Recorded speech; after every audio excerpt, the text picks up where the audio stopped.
अच्छा आनंद, अभी आपने जिक्र किया फ़लस्तीन चुनाव से जुड़ा हुआ, बिल्कुल। तो बड़े दिलचस्प हैं इनके चुनाव, और ऐसा भी नहीं है कि हम उसमें बिल्कुल सिरे से खारिज कर दें कि नहीं, जो हमास है उसकी भूमिका कितनी है, कितने परसेंटेज रहती है, और ये चुनाव भी बहुत दिलचस्प। इनका थोड़ा सा अगर हिस्ट्री आप बताएं तो। बिल्कुल, अभी अभी हमने जिक्र किया है जिसमें ट्रंप ने जिसका वीज़ा रोक लिया था महमूद अब्बास का, वो दरअसल फ़िलिस्तीन अथॉरिटी के अध्यक्ष हैं, और एक तरीके से उन्हीं के नेतृत्व में अभी फ़िलिस्तीन चल रहा है, क्योंकि लास्ट जो चुनाव हुए थे वो 2006 में हुए थे, और जब ये अध्यक्ष बने थे महमूद अब्बास इन्होंने, तो इनका जो चुनाव हुआ था 2005 में हुआ था चुनाव। इसमें एक तरीके से सत्ता में आ गए थे मोहम्मद अब्बास, और इसके बाद से जब 2006 में चुनाव होता है, और उस चुनाव में एक तरीके से हमास जो है वो बहुमत में आता है। बहुमत में कैसे आता है? दरअसल वहाँ पर लगभग 132 सीट जो है, 132 सीट में से 74 सीट 74 सीट जो हमास जीत कर एक तरीके से पकड़ बना लिया था फ़िलिस्तीन में कि अब हमास का ही यहाँ पर सरकार बनेगी। लेकिन मोहम्मद अब्बास जो है वो उनका 2009 तक जो अवधि रहती है वो 2009 में कार्यकाल तक, 2009 के बाद से फिर अभी मतलब 2000 अगर आप 6 से देखेंगे तो अब तक कोई भी वहाँ पर चुनाव नहीं हुए हैं।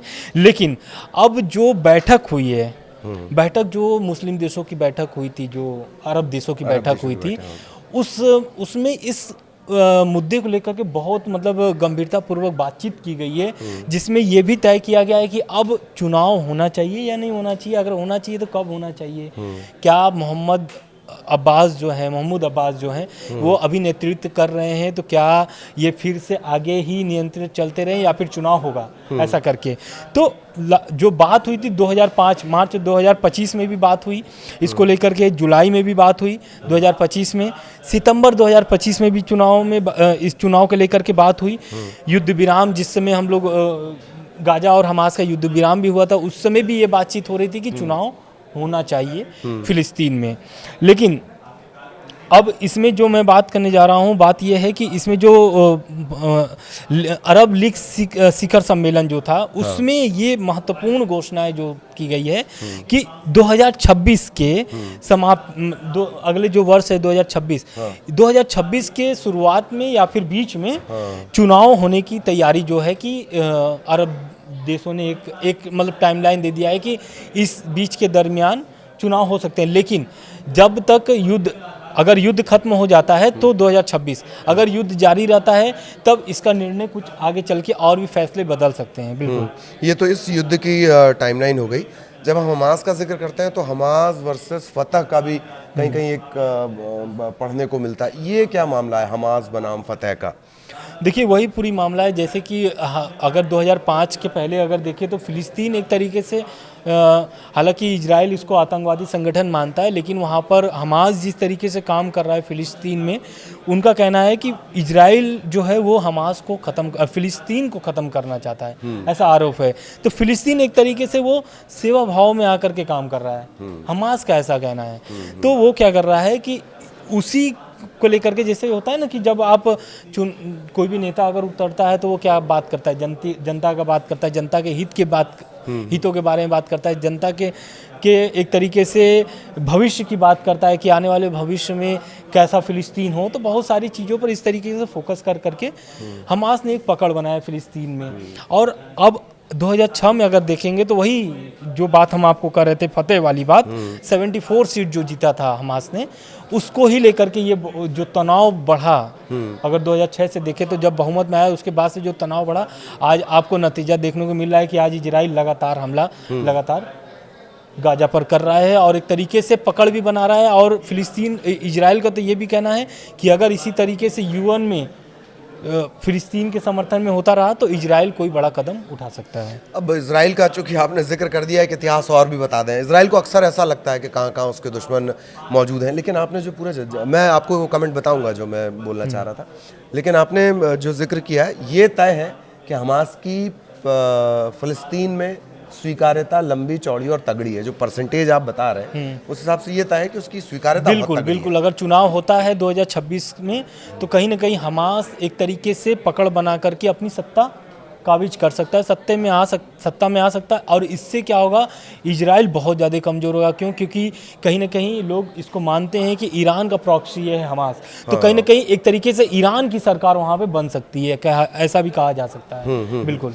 तो नेतन्याहू जब भी डाउट जताते हैं, यही नेतन्याहू थे, इन्होंने बतौर कैबिनेट मंत्री यूएन में जाकर ये डाउट जताया था कि इराक के पास तो बहुत खतरनाक हथियार हैं, फिर हमला होता है, पूरा घटनाक्रम बदलता है। वो खतरनाक हथियार आज तक ना तो अमेरिका खोज पाया और ना तो खुद नेतन्याहू खोज पाए हैं। ये और बात है कि तब वो कैबिनेट मंत्री हुआ करते थे, अब वो खुद एक मुल्क के अगुआ हैं, अब तो और ज़्यादा स्वतंत्रता है उनके पास। जब भी उनके करप्शन के केस खुलने वाले होते हैं, वो एक नए मोर्चे पे युद्ध शुरू कर देते हैं। अब देखिए इस बीच अब एक और खबर आ रहा है। दरअसल क्या हो रहा है कि जैसे फिलिस्तीन को एक राज्य के तौर, स्वतंत्र राज्य के तौर पे मान्यता जो दे रहे हैं देश, यूरोपीय देश, उसमें ब्रिटेन से जुड़ा हुआ एक बहुत बड़ा खबर आ रहा है। दरअसल क्या हुआ है, ब्रिटेन के जो प्रधानमंत्री है कीर स्टारमर, उन्होंने फिलिस्तीन को एक स्वतंत्र राज्य के रूप में मान्यता तो दे दी है, लेकिन अब फिलिस्तीन उल्टा ही उनके ऊपर चढ़ रहा है। मतलब ब्रिटेन पर एक तरीके से ये भी हम कह सकते हैं कि भारी मुआवजे की मांग कर दी है। दरअसल ये हुआ क्या है ना कि सिर्फ मुआवजा, बल्कि वो तो कोई ब्रिटेन, इतिहास का वो भी लेकर आ गए, रूल्स भी लेकर आ गए। बिल्कुल आप सही कह रहे हैं। ब्रिटिश मैंडेट कॉल एक है 1917 से 1948 के बीच में, तो ये एक तरीके से दावा महमूद अब्बास ने ठोका है।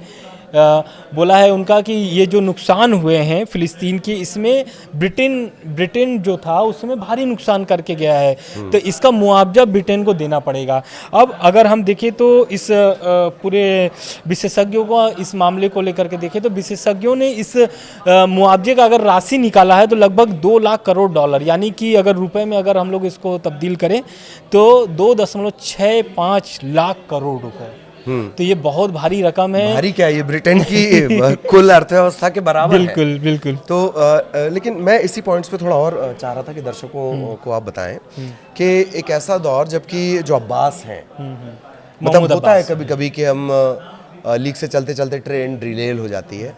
अब जबकि आपको सुपर पावर्स का या बड़ी इकॉनमीज का सपोर्ट चाहिए, बड़े लोगों का सपोर्ट चाहिए, फिर आप अचानक से एक ऐसी बात, ये थोड़ा अप्रत्याशित लगता है कि जब लोग आपका समर्थन कर रहे हैं और वो भी इतने बड़ी कंट्रीज आपका समर्थन कर रही हैं, बड़े पावर्स हैं, पावर सेंटर हैं ये लोग, और आप वहाँ पर एक पुराने अगर इसको ले आएँ, रूल्स को ले आएँ, तो ये कहीं ना कहीं आपकी स्थिति को कमजोर करेगा और बहुत बेतुका और हास्यास्पद लगता है। बिल्कुल। अब देखिए, लेकिन ये तो गलती, अब जो भी आप इसको बोल लीजिए, ये तो अब्बास महमूद का फैसला है, फिलिस्तीन का फैसला है, लेकिन ट्रंप जो यहाँ पर चाल चल रहे हैं ना, इससे और कमजोर होगा फिलिस्तीन। दरअसल क्या हुआ है कि अभी कुछ दिन पहले क्या था कि बैठक हुई थी दोहा में, कतर में, अरब देशों की। अब अरब देशों के, मुस्लिम देशों की जो बैठक हुई थी, अब क्या हो रहा है कि ट्रंप भी इस मतलब बैठक में 8 मुस्लिम देशों को बुलाए थे, जिसमें बैठक वैसा है कि उधर यूएन में अपनी प्रोसेस चल रही है और ट्रंप अपनी बैठक, बिल्कुल यूएन के भाषण के पहले ही ये बैठक कर चुके हैं ट्रंप। और इस बैठक में यूएई, सऊदी अरब, कतर, मिस्र, जॉर्डन, तुर्की, इंडोनेशिया और पाकिस्तान, ये देश सभी शामिल थे। ये 8 देश से ट्रंप ने बैठक की है और बाकायदा इसी मसले को लेकर के बात किया है कि गाजा, फिलिस्तीन, हमास, इजराइल, टोटल इस पर बात हुई है। और आप भी जान रहे हैं कि अरब देश संबंधित कितने जो देश हैं वो फिलिस्तीन को ऑलरेडी मान्यता एक स्वतंत्र राज्य के रूप में दे चुके हैं। बिल्कुल। लेकिन क्या इससे ऐसा, देखिए इस बैठक से जुड़ा मैं एक सवाल करना चाह रहा हूँ कि क्या इसे ऐसा देखा जा सकता है कि जब 50 देश आए, ताज़ा कतर पर हमला हुआ था, एग्रेशन ज़्यादा था, गुस्सा ज़्यादा था, नाराज़गी ज़्यादा थी, लेकिन अब आप 8 देशों के साथ चर्चा कर ले रहे हैं, तो एक तरह से क्या अमेरिका वाली पॉलिसी पे है कि सबसे पहले तो फूट डाल दी जाए, क्योंकि ऑब्वियसली सबके व्यावसायिक हित जुड़े हुए हैं एक दूसरे से। दरअसल देखिए, आप अगर अमेरिका और इजराइल दोनों का अगर आप दाव अगर देखेंगे कि किस तरीके से पॉलिसी चल रहे हैं, किस नीति से वो चल रहे हैं, इधर इजराइल नेतन्याहू जो है लगातार धमकी दे रहे हैं और उधर ट्रंप क्या है बैलेंस बना रहे हैं। बैलेंस क्यों बना रहे हैं? और ट्रंप को भी पता है जो देशों से उन्होंने बैठक किया, उस 8 देशों में यूएई, सऊदी अरब, कतर हालांकि मैं पहले भी बता चुका हूं कि एक तरीके से वो सेंटर है, अमेरिका पूरे मिडिल ईस्ट को वहीं से मॉनिटर करता है कतर और से, बिजनेस पार्टनर है अब तो। और कतर में ही ये बैठक हुई थी, तो कतर भी इस बैठक में शामिल हुआ था, ट्रंप के बैठक में। तो कहीं ना कहीं हो सकता है आने वाले समय में कुछ और फिलिस्तीन से बड़े संबंधित अपडेट। तस्वीर और कुछ देखने को मिले, या फिर ये भी हो सकता है कि आने वाला जो 2026 है फिलिस्तीन में नए तरीके से चुनाव हो, और ऑलरेडी 150 देश जो है वो मान्यता फिलिस्तीन को दे चुके तो हैं। यही रहेगा। कई सारे सवाल अब जो इसके बाद खड़े हो रहे हैं कि चुनी हुई सरकार हम पैलेस्टीन यानी फ़लस्तीन में देख पाते हैं, या डोनाल्ड ट्रंप अपना जादू चला पाते हैं, या वो तरीका कि ये इजराइल को कह दिया जाओ जाके थप्पड़ मारो, फिर धीरे से अमेरिका जाके गाल सहला देता है कि बाबू लगी तो नहीं। ये वाली स्टाइल में काम चल रहा है, लेकिन जो भी पहलू होगा उसी तरह आसान तरीके से जियो पॉलिटिक्स को हम आपके लिए डिकोड करेंगे। फिलहाल दोनों को इजाज़त दीजिए। नमस्कार।